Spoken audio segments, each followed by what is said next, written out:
Hi, everyone. The session is being recorded right now. I'm Teresa Mueller, the Vice Chair of NICAR CGBN. Ahmed is the Chair, and we have these sessions once a month where we have a presenter speak on international real estate, commercial real estate developments, etc.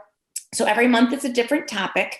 Of course, you can contact Ahmed or myself if you think there would be someone who is ideal to present to commercial practitioners who are looking to expand their horizons beyond the US.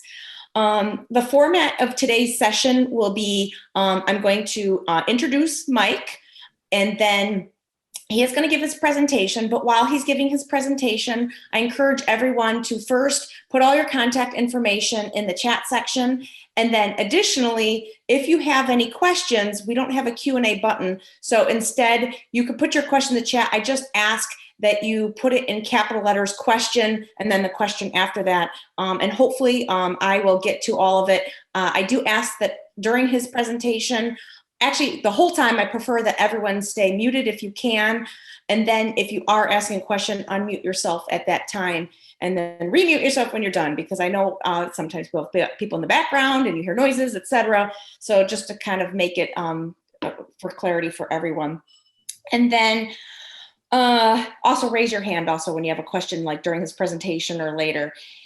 After he is done presenting, he will engage with a few different questions with the audience, but we will have a full on, you can ask whatever you want when he is done with the presentation. And then depending on how long that goes, we will have networking afterwards, depending on how many people are on the call, how much time. So the call goes from 11 to 12:30. And if you didn't get your questions in or you're hankering to get out, we are going to Seasons 52 afterwards. So at 1 o'clock, if you think you're going to make it, just ping me so I make certain that there's seats. But you're welcome to join us at Seasons 52 immediately after the call at 1 o'clock in Oak Brook. And then at some point, Ahmed is going to talk about, when we're done with the Q&A session, he is going to talk about our presenter for next month on Mexico. So I encourage you to continue to come to these sessions, and we definitely appreciate feedback, and thank you for coming. So a little bit about Mr. Cobb, Mike Cobb. I actually met him on a bus, probably, I don't even know, like a decade ago. I don't even know how long it was. In Chicago, it was a conference here, and learned a bit about his developments. And I have since visited one of them. He's got multiple developments throughout Latin America. And if any of you follow me on any of my 2000 social media posts, I went to Nicaragua last March. I was supposed to go to MIPIM, but that was canceled the week before. And I thought, well, where should I go? Because I had in my head I was going somewhere. And, you know, he's put the invite out there, and Paul and Gia, who live down there, they put the invite out there. So I looked on the map, and at the time, Nicaragua had 1 case of coronavirus. So I thought, all right, that's the place to go. I had a really great time. In fact, I was having so much fun. And when the lockdown started, I didn't even want to come back. But everyone's like, oh my gosh, we're so worried about you. Like, what are you talking about? I'm horseback riding, getting massages, eating fresh fish. What are you worried about? I'm having a great time. But ultimately, the government said, you need to come back now or else. So I booked my flight back, and about a day later, the airport closed from Nicaragua back to the US. And Mike was in the same situation, coming from another development in Belize. Anyway, he is here to tell, he's not going to talk about the developments per se. You know, there's certainly that opportunity. You can go to his ECI webpage, but also what it's like. You know, he has taken raw land and made it into a real development throughout multiple countries, and has extensive experience in making it work. So I'm going to introduce Mike, and I'm sure there's a lot of things that I'm not saying about him, so he can fill in the gaps. So for you, go ahead, Mike, it's up to you now. Teresa, thank you. Ahmed, thank you guys for inviting me to be a part of this. You know, it's always fun to do a presentation to realtors. And this is the first time that I presented to commercial realtors. And so what I did was I really kind of rethought the presentation, and I wanted to make sure it was very relevant to the commercial realtor audience. And I hope it is. Teresa, 2 things real quick. One, if you can grab a piece of paper and a pen, pencil, whatever, we're going to do a little 15-question quiz at the very beginning here in a minute. And it's basically just going to write down a number 1, 2, or 3. And at the end, you're going to add them up and see what your score is.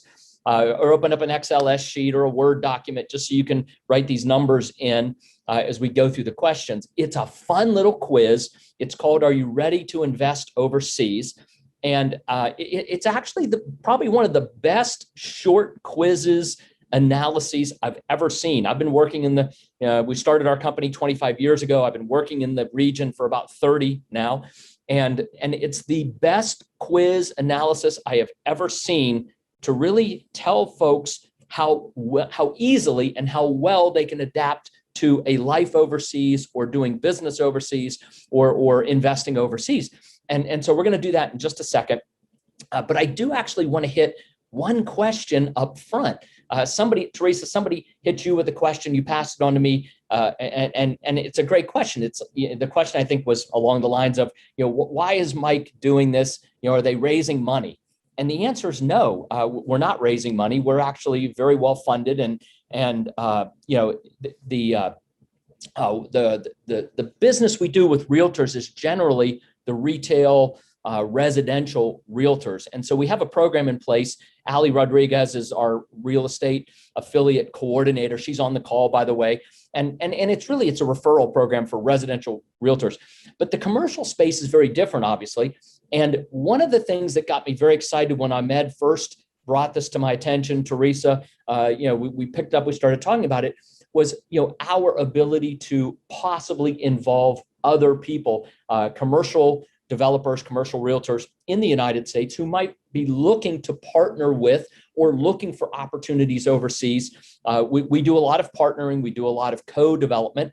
And so I think that, for me, the thing that got me most excited about this opportunity was a chance to present to the commercial realtor space and possibly find some folks that might want to do some partnering, JVing, or co-developing in Latin America. So anyway, with that, let me jump in, and I'm going to open up the PowerPoint and get this quiz started. It's a lot of fun. Like I said, it's the best quiz that I have ever seen, and it's so short and so fast. So here we go. How do I know if I'm ready to invest overseas? So get your paper ready or your spreadsheet, whatever. Let me do this because I can't read the top. There we go. Okay. Are you usually one of the first to try new things, new foods, and new experiences? You just got to give yourself a 1, a 2, or a 3. It's always the same. A no is a 1, sometimes is 2, yes is 3. So we're just going to go through this real quick. First to try new things, 1, 2, or 3. Are you able to relax, willing to adapt to a slower, easier going pace? Where are you at on that scale? Are you a self-starter who doesn't wait for someone else to get things done?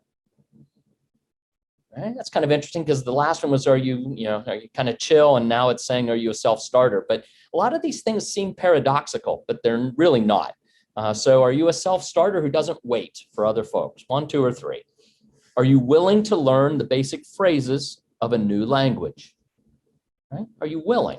Really looking for the willingness. Do you make new friends easily? A lot of it's about relationships, making sure we have the right relationships in place. Are you an optimistic, glass half full kind of person? We're going to talk about some examples. I got some funny examples later in the presentation where you'll see why being a glass half full, optimistic kind of person is a powerfully good trait. Are you financially secure enough you do not need to work? I mean, can you actually get down there and have the financial backing you need to get the job done? Are you open to new adventures and new activities? Everything's an adventure, by the way. Everything is an adventure. Do you have a new hobby or interest you want to pursue? Again, if you're looking at doing some business overseas, chances are you're going to be living a big part of your time overseas. Are there some things that you want to do overseas when you get there? Maybe you like to dive or fly fish or surf. or as Teresa said, ride horseback on the beach. Lots of fun things to do. Do you want to find some new things to do? This one's important, especially, if you're in business. Are you comfortable being a visible minority in a new country? Typically, that will be the case. The comfort at being that is critically important. Are you easygoing enough to deal with the long delays and bureaucratic process? Things can be very bureaucratic in some ways. So how comfortable are you with that? Are you genuinely interested in getting involved in new community club activities? Again, this goes to personal relationships. Business is always about relationships, and you've got to be comfortable getting involved, joining a country club, joining a golf club, tennis, whatever it might be, joining a Rotary club or Alliance, something like that. These are the ways that we engage in that local business community when we get there. How creative are you when you're faced with problems, right? Are you creative? Because a lot of times, and you'll see from some of the examples in a few minutes, you've got to get really creative because it's not how it is in North America. And do you respect the culture of the country you're in? Because it's their country, right? It's a different culture, but it's their culture and their country. Can we respect that? And then the last question, are you healthy enough mentally, physically? I like the mentally part. Well, you'll see in a few minutes why that's important. You don't need constant medical attention. Depending on where you are, the medical care in the region, Central and South America, is actually tremendous. But again, to the extent that you are physically healthy, it's going to make a difference. So that's our 15 questions. Please add up the question or the points now, your 1s, 2s, and 3s. And here we go. So, if you have less than 20, you probably should stay at home. It's probably going overseas is probably not a great choice of activities for you. 20 to 29, you can do it, but you're going to have some adjustment issues. 30 to 35, you're probably going to have a fairly easy time with the adjustments, and anything over 36, you're really the kind of person who will probably not just adapt, but thrive in this new environment. And so anyway, we like to see how people do. If you feel comfortable, please put your score in the chat session, or is it a chat?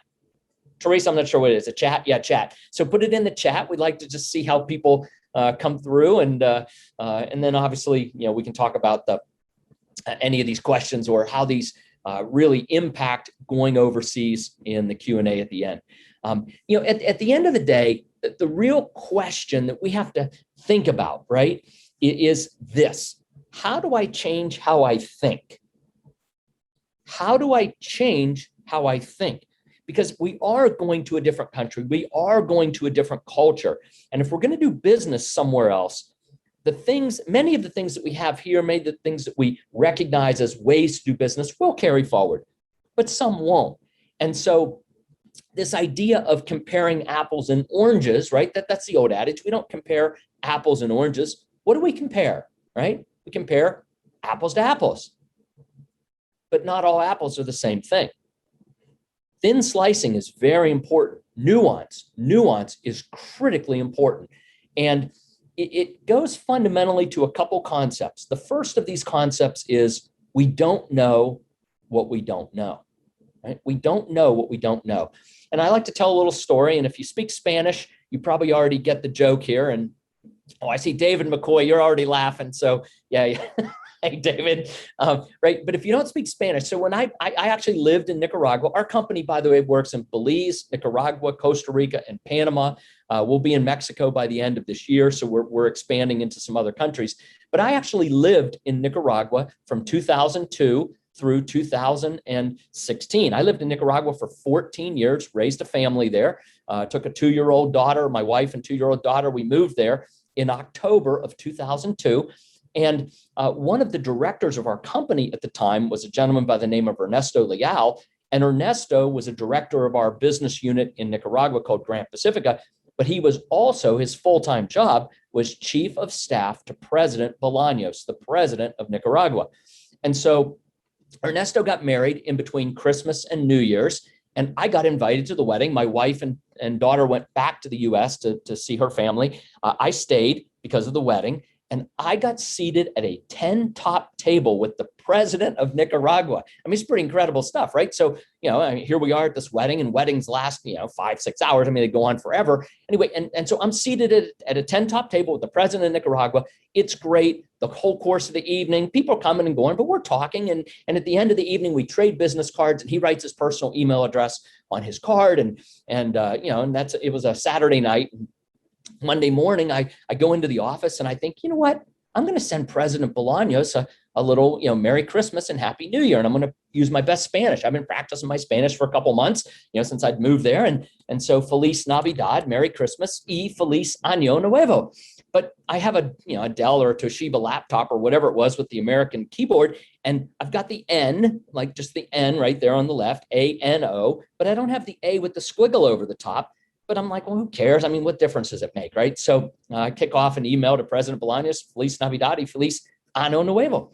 And so instead of wishing the president of Nicaragua a Merry Christmas and a Happy New Year, I did wish him a Merry Christmas and a Happy New Anus. So if you ever wonder about this concept of we don't know what we don't know, like I had no idea how important a squiggle over an N was. In just like these little things, right?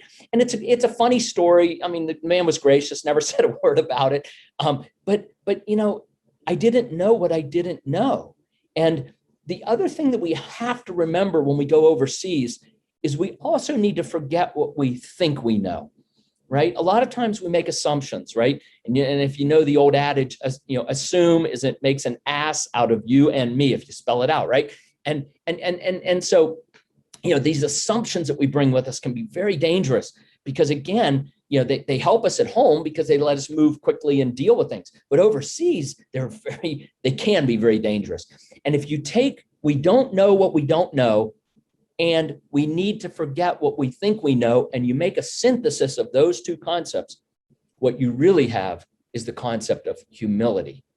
We need to ask more questions. We need to listen more. We need to assume that we don't know the answers. We need to assume we don't know the context and put up our radar screens and listen more, ask more questions.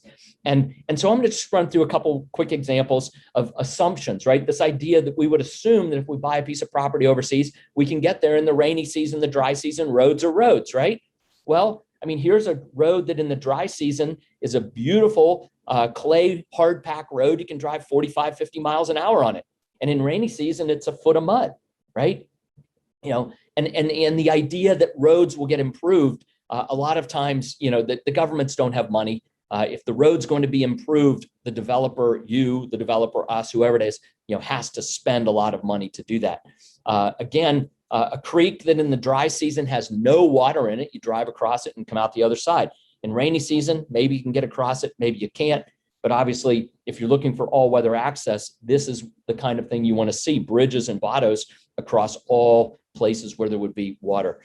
Building requirements, zoning, integrity of property.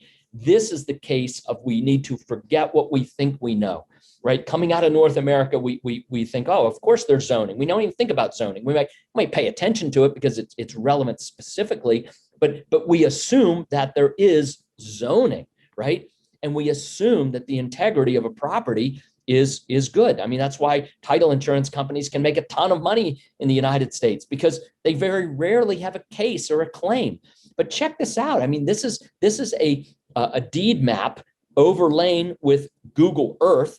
And you can see that there are literally structures in right-of-ways. There are homes that stretch across property lines and into right-of-ways. Again, if we assume that these things are taken care of, we may or may not be correct. It's always better to forget the assumptions, the idea of zoning, this concept of, you come down and you think, well, we're going to build this beautiful, resort community, beautiful condo building right here. And somebody builds the Hobbit house next door, or somebody right next door builds a 4-story pink lighthouse and turns it into an after hours disco bar in a residential neighborhood. And you think to yourself, well, they can't do that. Why not? They own the dirt. They can do whatever they want to with it, right? And so again, this forgetting of what we think we know is critically important.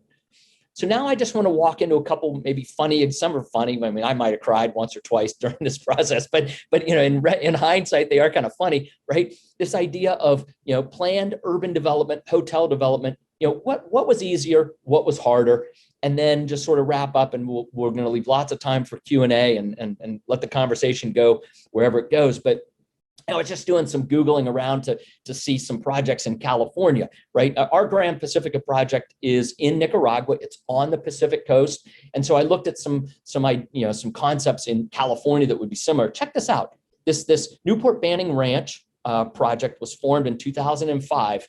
And in 2006, 11 years later, they rejected their proposal for development. I mean, that's 11 years of entitlement to be told you can't do it, right?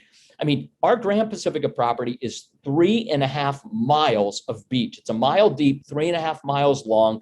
It's 2,500 acres. We've slated over 8,000 addresses. We've built a golf course. The entitlement process, which I went down there to finalize, took from 2002 to 2004. That's incredible. We were entitled in 2 years, about 3 actually. We started in 2001, but about a 3-year entitlement process for a project of this size and this scope. We've built homes, we've built golf courses, we've built condominiums all along the Pacific Ocean, 3.5 miles of beach. One of the other things so entitlements are easier. Let me just say this: entitlements are easier.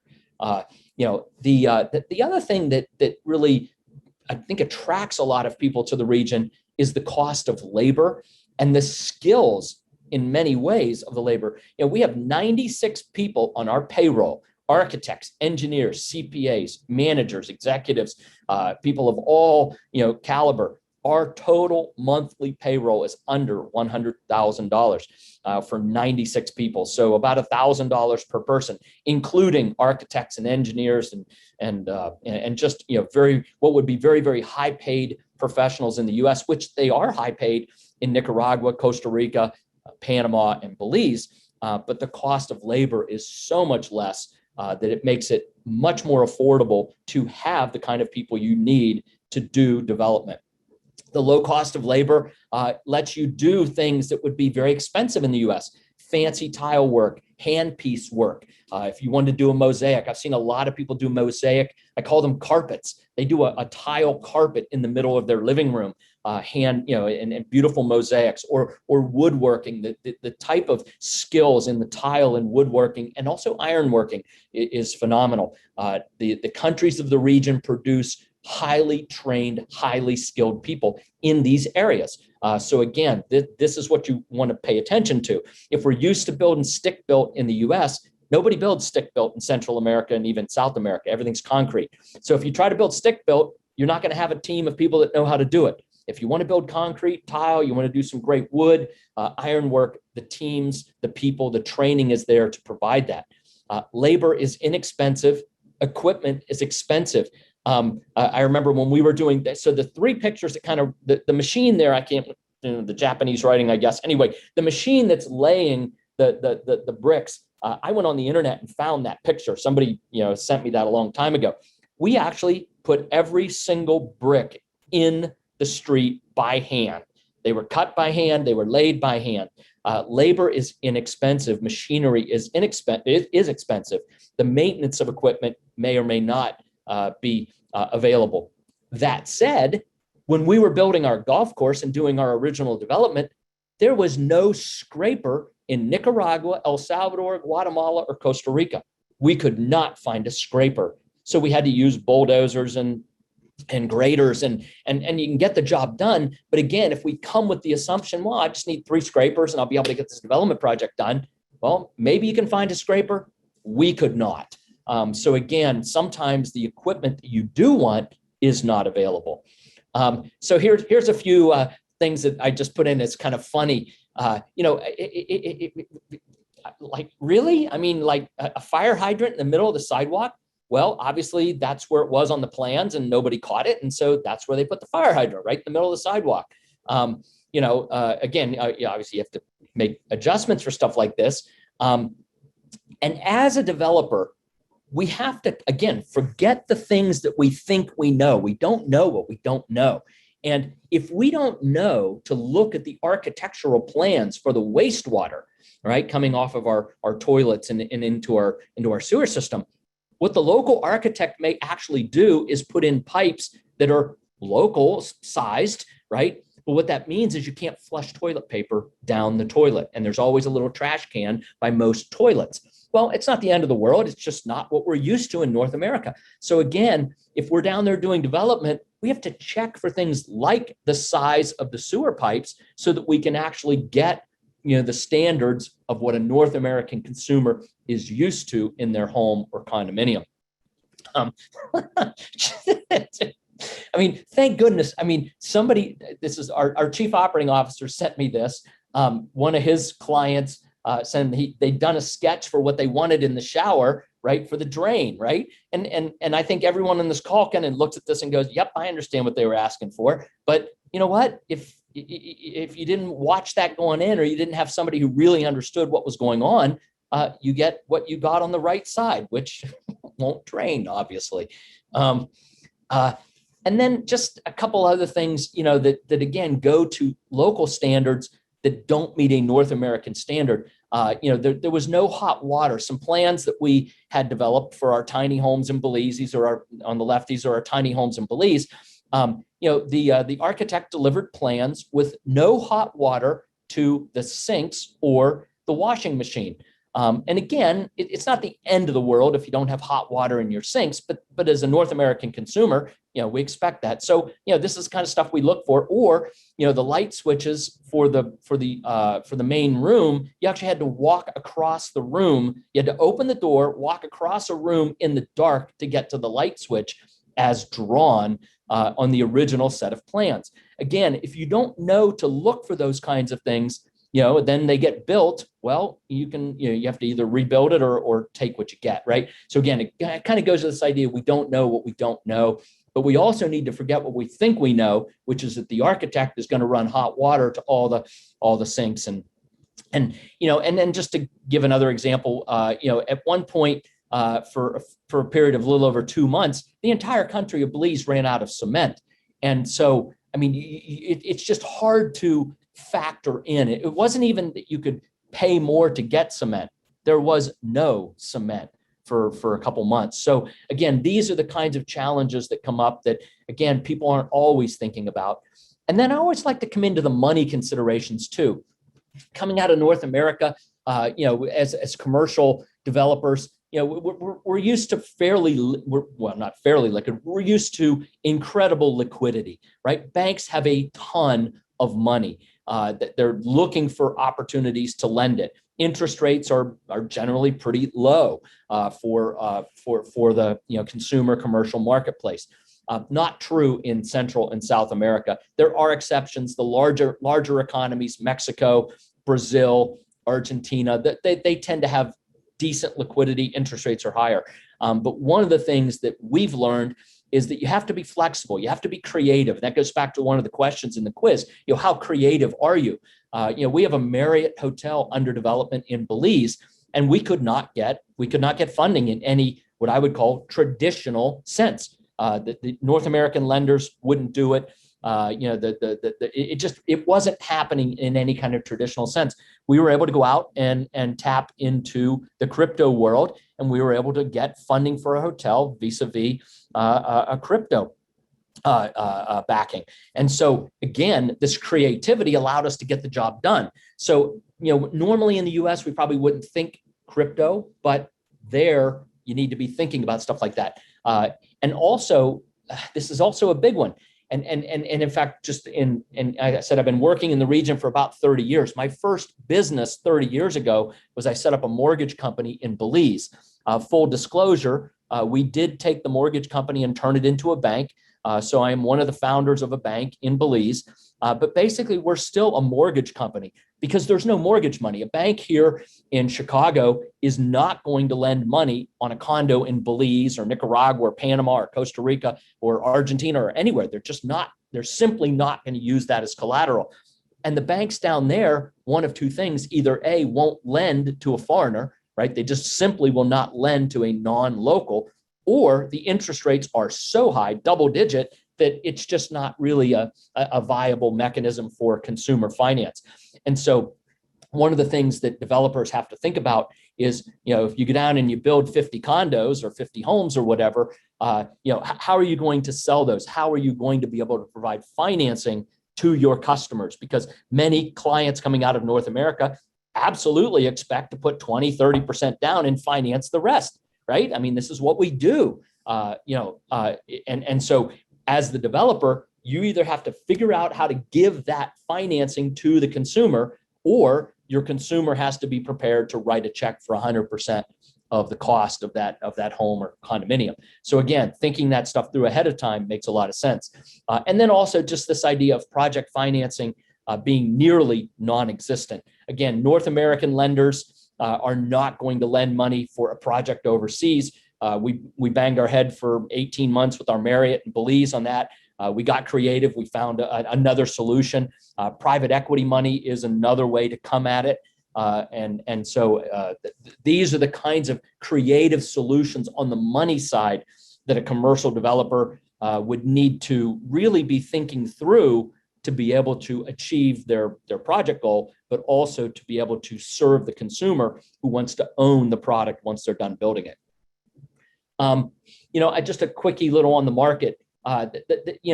This space, the top 5%, if you look at the type of product that's being built across Central Mexico, Central America, South America, generally it's product that serves the top 5% of the market. It's beautiful stuff. It's sexy stuff. It's 500,000, 750,000, million, $2, $3, $4 million condos in Cabo San Lucas and Costa Rica and everywhere else. The market is pretty crowded in that space. I'll just say that because a lot of people want to develop in that space. A, because the clients can afford it, but B, because it's really sexy too. This piece of the marketplace is where we work specifically, and it's almost untouched. Most people do not want to build $100,000 product for the middle class, 100 to 250, say. We do. So if you're looking for a place to play in the marketplace that's less crowded, serving the middle class consumer is one place to do it. And if we look at who's coming, right, the Zogby company surveyed 103,000 people. I think about that for a second. 103,000 people were surveyed. That is a huge statistical sampling. And what they found was 11%, 11.6%, but let's just call that 1 out of 10. 1 out of 10 US citizens is seriously or has seriously considered owning property overseas. That's the market for people buying property overseas. 1 out of 10 US citizens. And if we look at the baby boomers who are retiring and think 1 out of 10 are going to be looking for affordability and they're looking overseas, I mean, this number is 11,500 baby boomers retiring every day for the next 16 years. So again, if we can figure out ways to serve that demographic, we're going to be able to serve them for a decade and a half, right? This one demographic of baby boomers. And then the other thing I always like to point out is, surveys are interesting, but surveys are what people might do. But if you actually look at the number of expats living overseas today, it's over 8 million, and 600,000 of those are US retirees who have registered at an embassy or consulate overseas. And so these trends are actually happening. They're not going to happen. They are happening. And the pace of that change is rapidly increasing. And it's very exciting because what we've seen this last year is that the number of people who now work from home has obviously grown tremendously. But if home can be Chicago suburbs or anywhere, home could be Belize, Costa Rica, Panama, Argentina, Portugal, Thailand. It doesn't matter, right? Home can be anywhere. If you have internet, you have phone. If you're working from home, generally home can be anywhere. A whole new demographic of people has emerged as potential clients for property much sooner than the retirement. And then just sort of to wrap it up here, I just want to, again, maybe break a misconception a lot of people have. When they think of going to the tropics, say, I mean, people think, oh, I'm going to retire to the tropics. I'm going to move to the tropics. This top picture on the left, the couple walking on a sandy beach with the blue water. And like, this is what people think about when they think of the tropics. But the tropics is actually just one of the elements in Central America. You've got cold, you've got hot, you've got humid, you've got deserts, right? You've got urban, you've got resorts, you've got beaches, you've got mountains, right? You've got all these different kinds of things. And here's what's kind of cool. When you start to mix those various elements up, you get something like Mendoza, Argentina, which is a lot like Napa Valley, kind of in the foothills of the Andes. It's really kind of like Denver. It's about 4,500 feet above sea level. It's an arid climate. It's their wine growing region. A place like Cuenca, Ecuador, has coffee growing in the hillsides around. It's an old colonial city that's springtime all the time. The temperature at night is 60 to 65 degrees. The temperature in the day is 70 to 75 degrees. Every day of the year. It's springtime every day, a beautiful colonial city.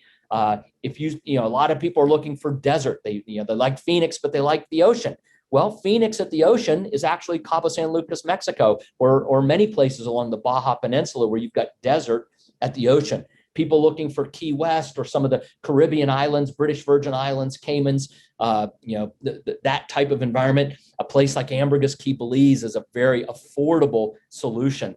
And then places like the northern parts of Costa Rica, Nicaragua, even up into El Salvador, deliver a Southern California climate, semi-arid, tropical. A beautiful colonial city in the desert, San Miguel. A modern city that's springtime all the time, Medellin, Colombia.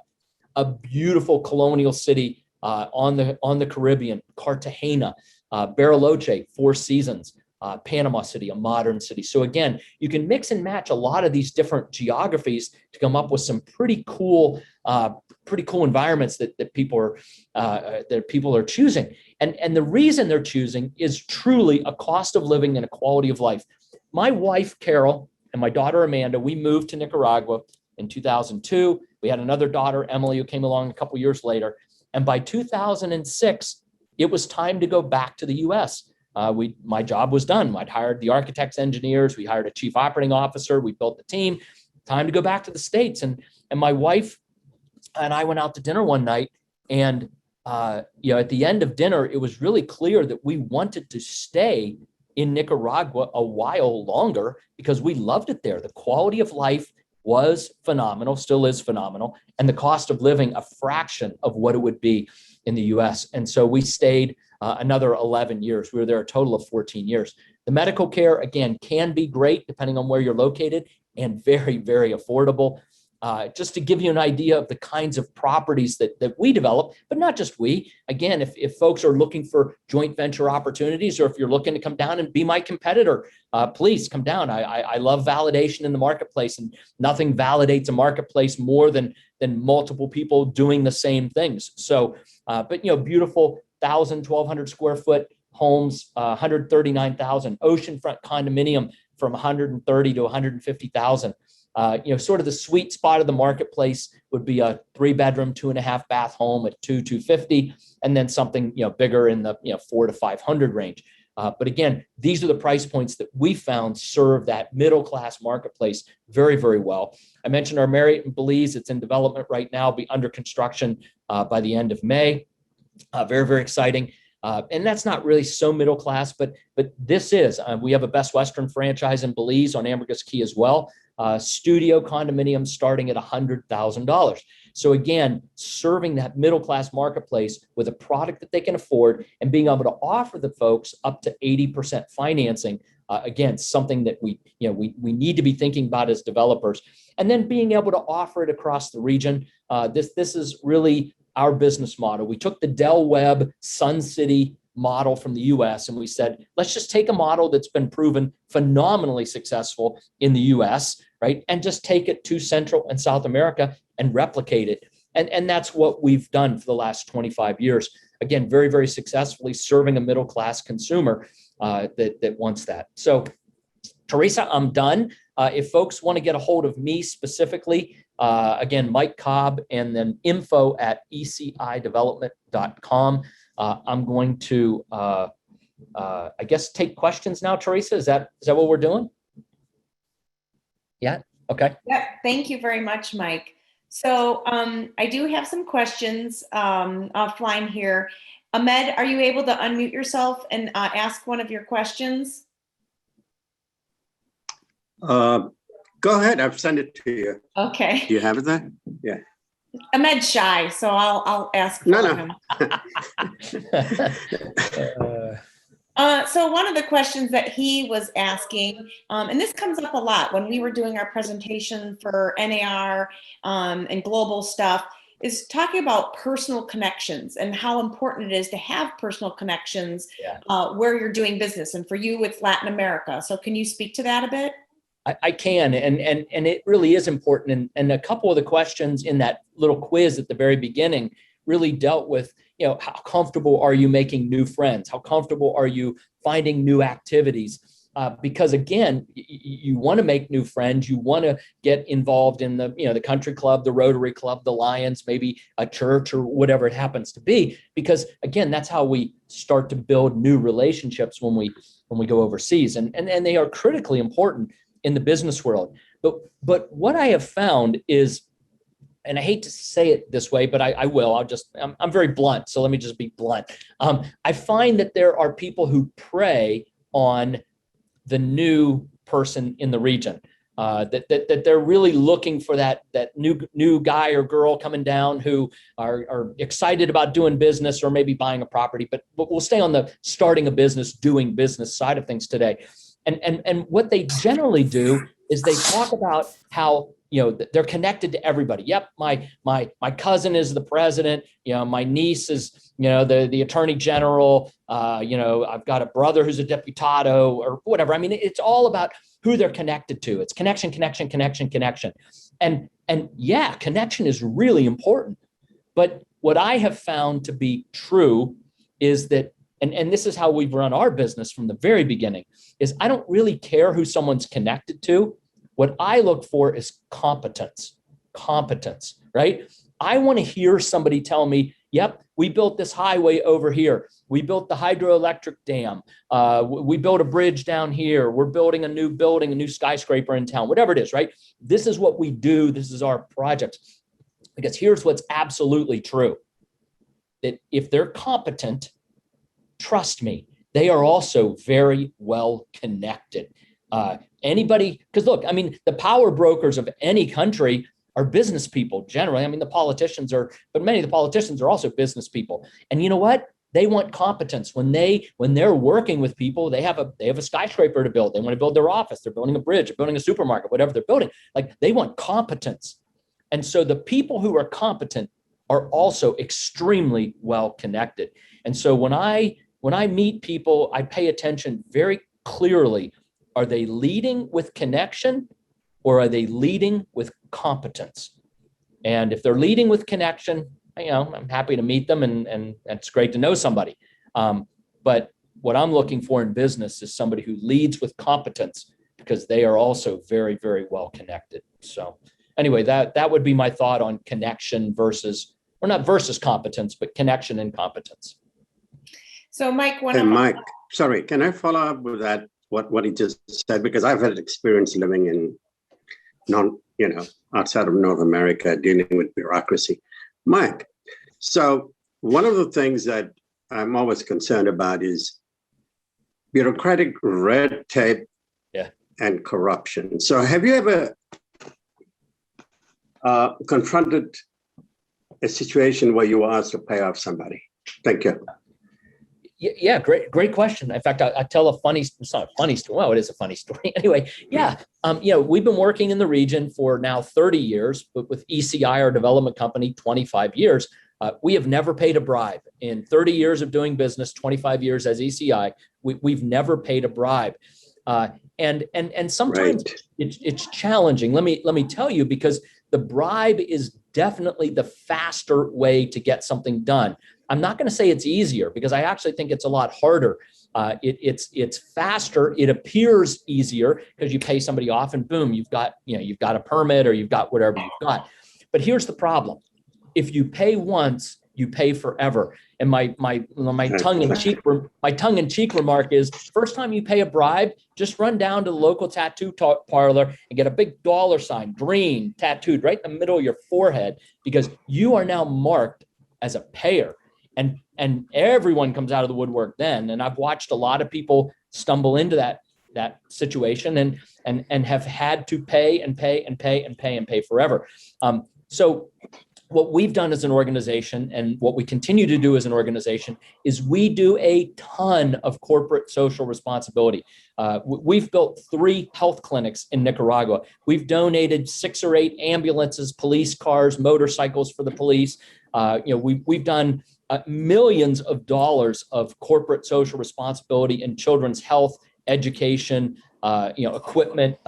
We sent 40 containers of medical supplies to Nicaragua after Hurricane Mitch back in 2000. Same thing in Belize. We maybe not millions in Belize, but hundreds of thousands of dollars that we've contributed. And it's not just us. We work with the Lions Club. We work with Rotary. We work with faith-based organizations. And so we facilitate a lot of people coming into the country, a lot of medical missions where we provide the logistical, on the ground logistical support. The doctors come in and they'll use our facilities and treat, people for a week, hundreds or thousands of people in a week. And when you do that, or you build a clinic and you dedicate it, you invite the mayor to cut the ribbon, right? You bring out some coolers of sandwiches and you put up a piñata for the kids and after an hour of, the ribbon cutting and the kids busting open the piñata and blah, blah, blah, all the gringos get on the bus and leave, and the mayor or the alcaldes, hang out with their constituents for the rest of the afternoon, and we pay our taxes. Like a lot of times there's this idea of cheating on taxes. I got this issue going on in Mexico right now where the owner of the property wants me to falsify the amount that we're paying for a property. And I won't do it. I'll walk away from a deal. I'm not doing it, right? Because if you falsify the record, what that really means is the local municipality gets less property taxes every year forever. And you know what? Right. I think that's wrong. I mean, the local municipality is they need those revenues for the schools or for the highways or for their own health clinics or whatever. And so, to me, it's a moral issue, actually. But so to me, it's either right or wrong. And corruption, bribery, and corruption corrupts 2 people. It corrupts the person who's asking for the bribe, right? And that's pretty easy to see. But it also corrupts the person giving the bribe. And I'm not willing to be corrupted. But there's also the practical business side of it, which is if you pay once, you pay forever. And so by doing this corporate social responsibility that we've been doing for 30 years in the region, the mayor, the former mayor, the 5 former mayors, hell, I mean, it goes way back at this point. The 5 former mayors all understand that we've never paid a bribe. We're not going to pay a bribe, but we do wonderful things for the community. We pay our taxes. We hire a lot of people, and we've really become a very important and wonderful part of the community that we're in.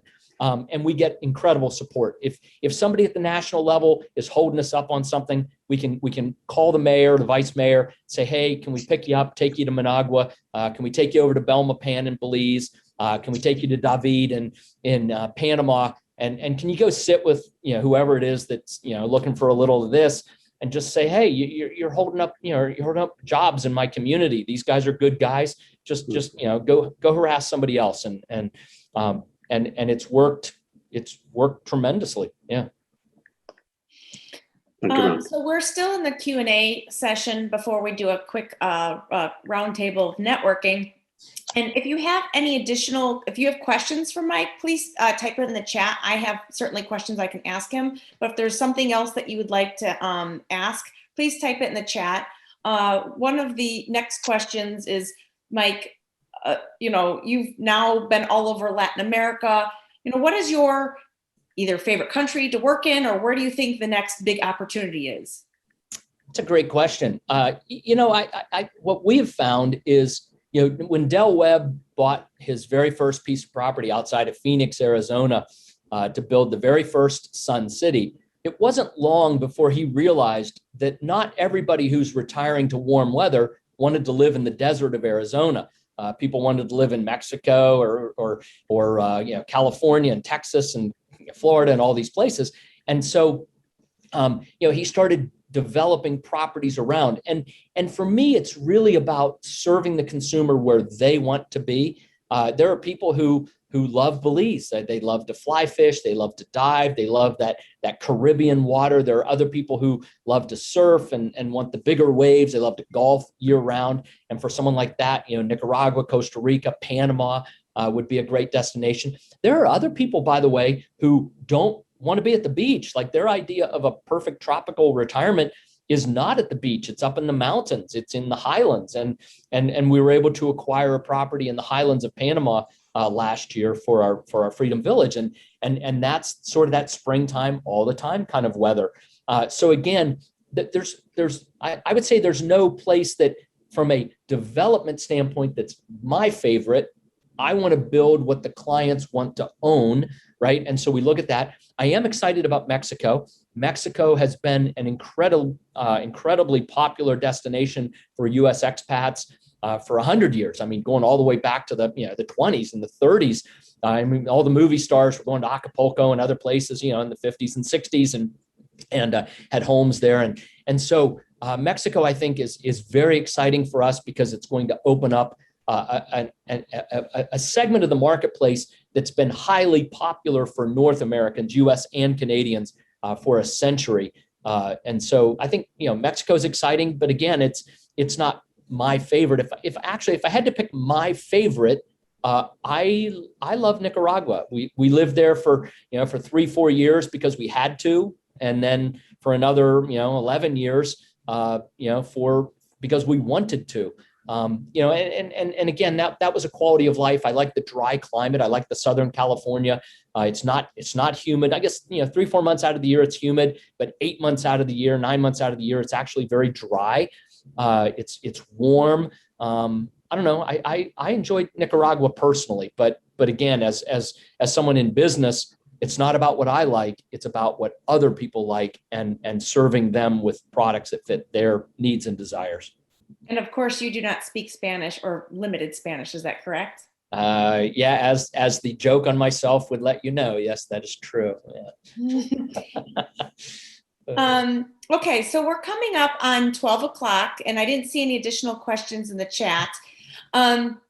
So before we go on to the networking portion, certainly everyone's welcome to join us if you didn't get your questions in, or you wanted something more intimate, or continued dialogue of any kind, whether it be international, CGBN, our group, just real estate opportunities outside of the U.S. as a whole. Feel free to join us at Seasons 52 anytime between 1 and 3 today.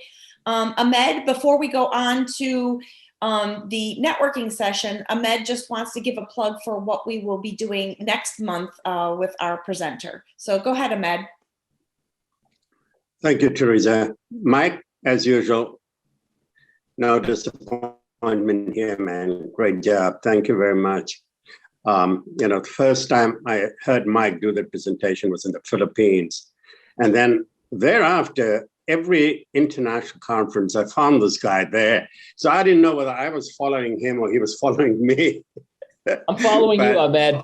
Good, great program.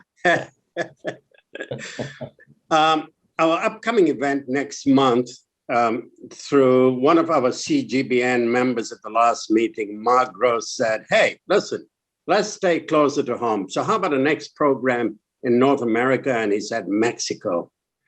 And boom, something went up in my ear, and I said, David McCoy is my man. So David is the NICAR regional coordinator for North America. And so, David, go ahead and tell us, what can we expect for next month? Tell us a little bit about yourself and the program for next month. Thank you, David. All right. Thank you, Ahmed. I'm David McCoy. I am NAR's global coordinator for North America, Central America, and the Caribbean. I stepped into this role. I'm new to this year, although I had Bermuda, Bahamas, Jamaica, and Dominican Republic for a few years. So I've been doing this for around 7 years. And so Ahmed called me, and what we are working on is Mexico. I think Michael told you Mexico actually, this may surprise some of you maybe not. More U.S. Citizens retired to Mexico than any other country, outside of the U.S., of course. And so there's a big demand for Mexico. And so we're going to be doing, we are working on a program. I'm going to be talking with some of our associates in Mexico, see if they can come on a panel with us. And we're not just simply going to talk about the residential. We're going to talk a little bit more broadly, have a little bit more of a commercial flavor to it, I hope. So we'll be looking for people who are doing commercial real estate as well, and just kind of give you all a flavor of what you can expect in Mexico.